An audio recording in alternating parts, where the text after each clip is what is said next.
We begin on January 7th, 1990, in Mount Pleasant, Texas, as three close friends were spending the day together on the Chapman family farm.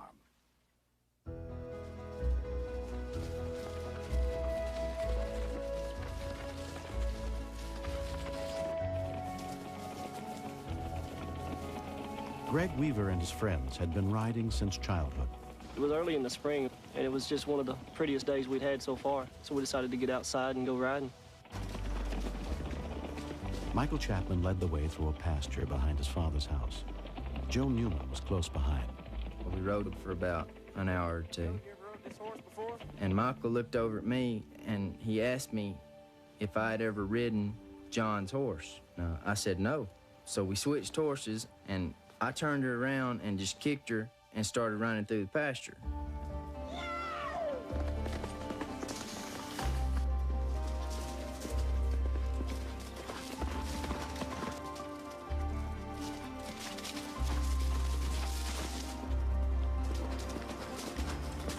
I saw him gonna hit the tree before he ever did, and I opened my mouth to scream, and it was too late. And it looked as if Michael's horse didn't see the tree until it was too late. And at that time, it swerved to the right and threw Michael to the left and into the tree. There was so much blood coming out of his nose and mouth, I couldn't tell if he was breathing or not. I knew a little bit about first aid, and I knew that if all that blood went down in his lungs, he wouldn't have a chance. So that's why I rolled him back over and tried to pick him up where he would start coughing that blood up. And when I got him turned over and had him picked up, he started coughing. Then I knew, that he was still alive. And the next thing I know, I see my horse and Michael's horse just run past me without any riders on them. What happened? He hit the tree, man. Help me hold him up. There was blood everywhere. And I looked up at the tree, and that's the tree is what I remember most about the whole situation. It looked like a bear had reached up there and just took a hunk out of it from where his head hit. When we continue. When I got out there, I just felt everything just left me. It looked like there was no way possible that he could make it. Surviving your teenage years can be difficult at best, but when you're 17 and almost 400 pounds, your problems really are too big to handle. Is a risky operation John's only hope? Find out on Big John, tomorrow at 8 on Discovery Health Channel.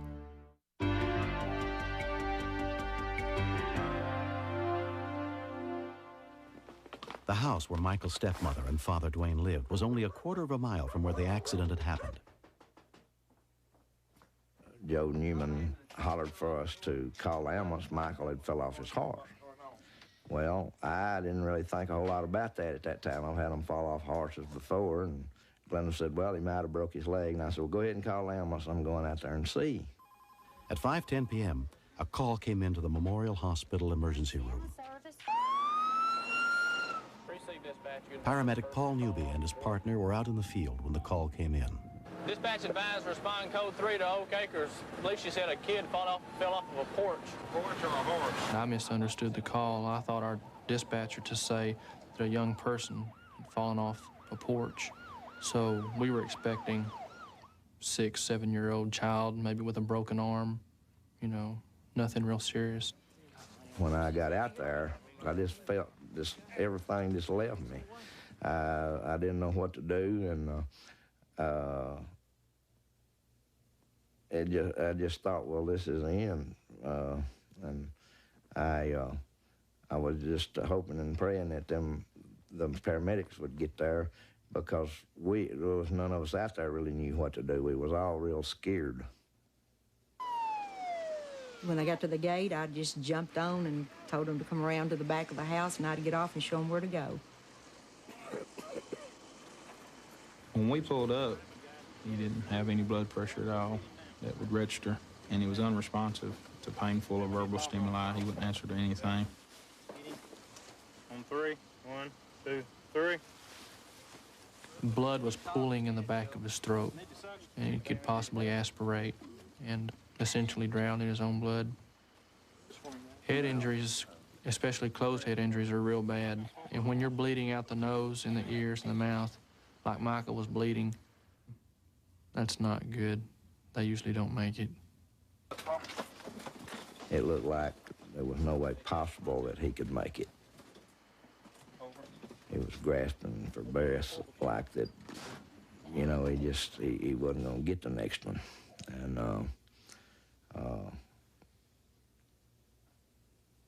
it was just a very bad experience.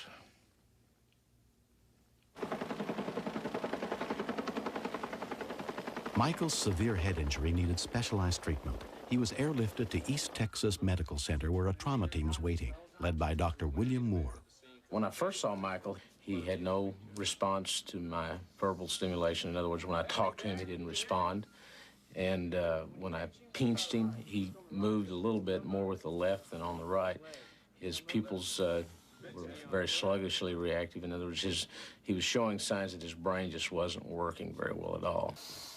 As the medical team examined Michael, friends and family gathered outside the emergency room, including his mother, Glenda Chapman. The nurse that was with him looked down the hall and she said, "I see he's got a lot of family and a lot of friends." The hall was just full by then of people, you know, that had followed us down there. And she said, "Would you give them a message?" And I said, "Yes." And she said, "Pray." She gave me that one word. And they had told some of the family that they did not expect him to make it through the night. Okay. You ready? On call that night was neurosurgeon Steve Gady. This CAT scan showed that he had bruising in his brain. And sometimes after a brain is bruised, there will be such severe swelling that it'll cause even more bruising. And then that bruising causes more swelling. Therefore, even though we've got these wonderful CAT scans that show us incredible pictures of the inside of the head, it's very, very hard to predict what will work and what won't work, what his chances for recovery are and what his chances for recovery aren't. Michael was moved to ICU. Even his doctors didn't know if he'd ever come out of the coma. I suppose when I began to pray, the thing that went through my mind the most was that if Michael, you know, if his brain wasn't going to be functional, that I asked the Lord just to take him on, because he couldn't live with that, and I knew he wouldn't want that. But miraculously, Michael gradually began to awaken from the coma. He had lost motor coordination and suffered major impairment of speech and sight and memory loss.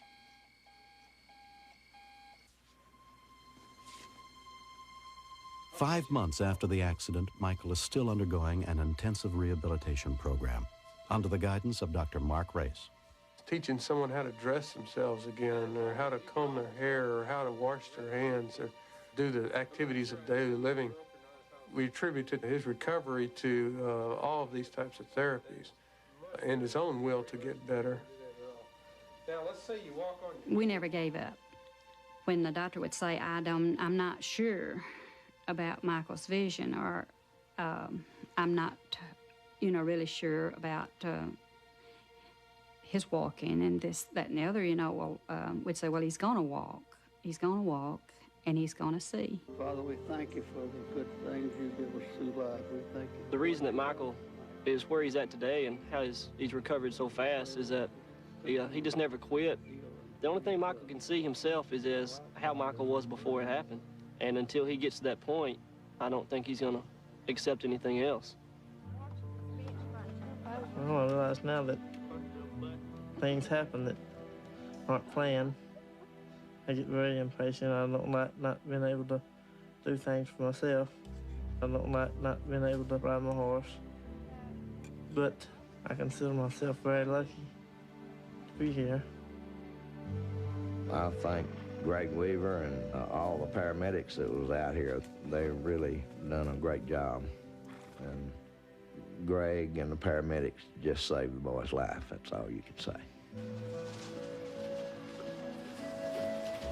Even before he was released from the hospital, Michael and his fiancée, Tammy, were married.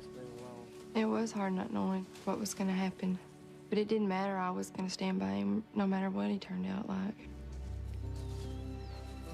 Michael today, he's improved so much in the length of time since his accident. He loves life, and he wanted to get back on that horse one of these days. And he's real optimistic that this is going to happen. On August 24th, 1990, a daughter, Jessica Brooke, was born to Michael and Tammy Chapman.